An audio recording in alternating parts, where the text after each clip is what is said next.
रुचि जैन जी और संजय जैन जी पिछले 4 दिनों से अनशन पर हैं। पूरे देश में आंदोलन हो रहा है, अलग अलग प्रदेशों में आंदोलन हो रहा है। पूरा जैन समाज इस बात से आक्रोशित है, आंदोलित है और उनकी कोई मांग व्यक्तिगत नहीं है, अपने निजी फायदे की बात नहीं कर रहे हैं।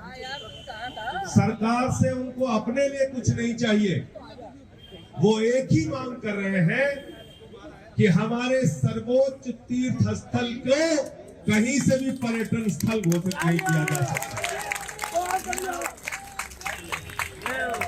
वो आप सबकी आस्था का केंद्र है। जिस प्रकार से हिंदुओं के लिए चारों धामों का महत्व है, उसी तरह से जैन समाज के लिए सम्मेद शिखर का महत्व है।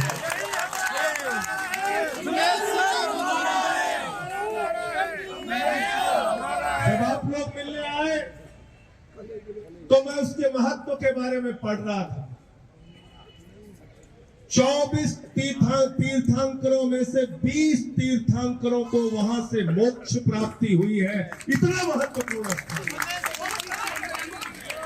2000 वर्षों से जिस तीर्थ स्थान का महत्व पूरे जैन समाज के लिए है, और सिर्फ हिंदुस्तान ही नहीं, पूरे दुनिया में रहने वाले जैन समाज के लोगों के सबसे बड़ी आस्था का केंद्र अगर कोई है तो सम्मेद शिखर जी है।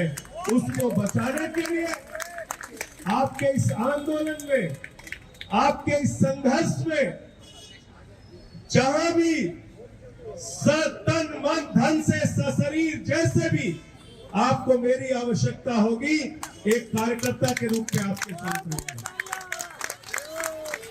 और मेरे आने से पहले एक साथी हिदायत दे रहे थे कि यहां कोई राजनीतिक चर्चा ना की जाए। आपकी इस भावना का मैं पूरी तरह से आदर करता हूं, सम्मान करता हूं, और हमें इस बात की समझ है कि ये मंच बिल्कुल राजनीतिक नहीं है और यहाँ पर हम लोग बिल्कुल कोई वोट मांगने नहीं आए। हम आपकी मांगों का समर्थन इसलिए करने आए हैं कि किसी की भी आस्था पर चोट पहुंचाने का अधिकार किसी सरकार को पूरी दुनिया में नहीं है। किसी की आस्था पर चोट पहुंचाने का अधिकार, किसी के तीर्थ स्थल पर चोट पहुंचाने का अधिकार, किसी के तीर्थ स्थान से छेड़छाड़ करने का अधिकार किसी भी सरकार को नहीं है। भारत सभी धर्मों को समान अधिकार देता है, सबको समान रूप से पूजा और उपासना करने का अधिकार देता है, सबको समान रूप से अपनी आस्था व्यक्त करने का अधिकार देता है।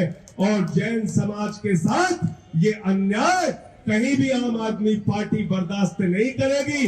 जैसे ही अरविंद केजरीवाल जी संभवतः 1 या 2 तारीख को आ जाएंगे, हमारी पूरी पार्टी आपके साथ है, केजरीवाल साहब भी आपके साथ हैं, उनका संदेश हम आपके साथ हैं। आज जब भाई दीपू चौधरी जी और हमारे बाकी साथी पहुंचे, राहुल जैन जी भी थे, संजय जैन जी, उसके बाद तुरंत हमने भूपेंद्र यादव जी से बात की।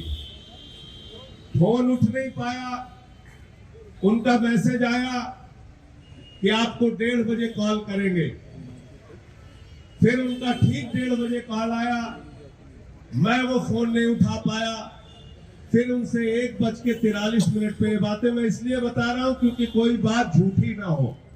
आपके धर्म के पवित्र धर्म को बचाने के पवित्र मंच पर हो झूठ बोलना मेरे लिए अपराध और गुनाह होगा। 1:43 पे देश के वन मंत्री, पर्यावरण मंत्री भाई भूपेंद्र यादव जी से बात हुई और उनसे फोन पर बातचीत में उन्होंने मुझे फोन पर सिर्फ इतना कहा कि आप जिस मांग की बात कर रहे हैं, जिस मांग के समर्थन की बात कर रहे हैं, उसके बारे में मैं पॉजिटिव निर्णय लूंगा। ये उनके इन्वर्टेड कामा में उत्तर था। मंत्री जी का इन्वर्टेड कामा में जवाब था कि आप जिस मांग की बात कर रहे हैं उसके बारे में हम पॉजिटिव निर्णय लेंगे, सकारात्मक निर्णय लेंगे, ऐसा उन्होंने कहा। अगर वो आपके बारे में सकारात्मक निर्णय लेते हैं, पर्यटन स्थल की घोषणा जो हुई है उसको वापस लेने की बात करते हैं, तो निश्चित रूप से उनकी बात में सच्चाई है। लेकिन अगर वो ऐसा नहीं करते तो आपके आंदोलन के साथ तब तक कंधे से कंधा मिला के चलूंगा जब तक ये फैसला सरकार के द्वारा वापस नहीं लिया जाएगा। ये लड़ाई कोई एक दिन की नहीं है, ये लड़ाई कोई एक दिन की नहीं है।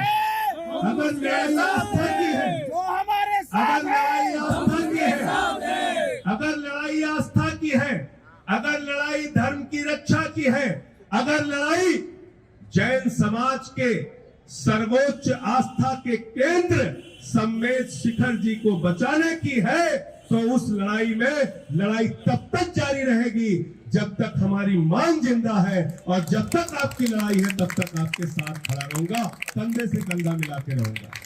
भाई अतुल प्रधान जी ने बताया उनके क्षेत्र में जैन समाज के लोग हैं।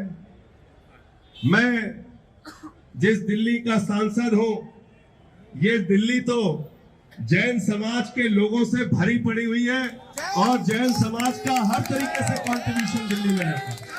कोरोना के समय में लोगों की सेवा करनी थी तो जैन समाज के लोग, कोई भी धार्मिक कार्य होता है लोगों की मदद करने की बात होती है तो जैन समाज के लोग, अहिंसा जिसके धर्म का मूल मंत्र है, राष्ट्रपिता महात्मा गांधी के पद चिन्हों पर जब पूरे देश को चलने का संदेश दिया जाता है अहिंसा का, उसका तो सदियों से हजारों साल से पालन अगर कोई कर रहा है तो जैन धर्म के लोग कर रहे हैं।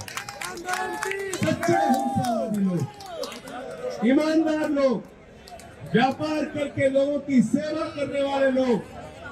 और मैं सिर्फ इतना कहना चाहता हूं कि आपके इस आंदोलन में तन मन धन से आपके साथ हो, जब भी आप आवाज देंगे आपके साथ खड़ा रहूंगा। भाई दीपक सिंगला जी हमारे साथी यहाँ पर हैं, दीपक जैन जी, सबको मैं आभारी हूँ कि आप लोगों ने इस समस्या से मुझे आमंत्रित किया, बुलाया और बुझाया। हम तुम्हारे साथ हैं।